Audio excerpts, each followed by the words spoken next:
प्राणस्थ मुखादनिरजायतः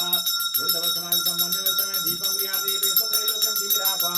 धूपमाग्रापयामि दीपं दर्शयामि आवाहितस्थापितपूजितदेवेभ्यो नमः धूपमाग्रापयामि दीपं दर्शयामि नैवेद्यं राख्नुहोस् अब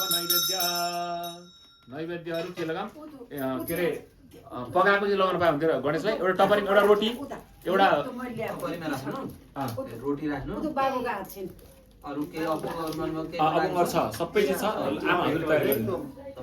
रोटी दिदी त्यो सेलरोटी त्यही छ त्यही पर्छ खोइ एउटा टपरी धेरै पर्दैन एक घण्टा के छ पाकेपछि टपरी पाकेको दिनु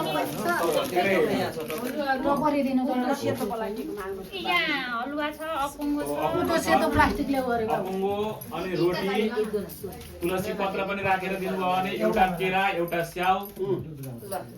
गणेशलाई दुधो राख्नु यसमा चुनामा टपरी टपरी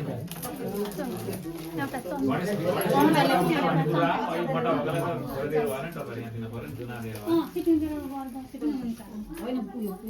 चम्चा भयो एउटैमा छुट्टै त जग्गै छैन यहाँ एउटैमा थालमा भएपछि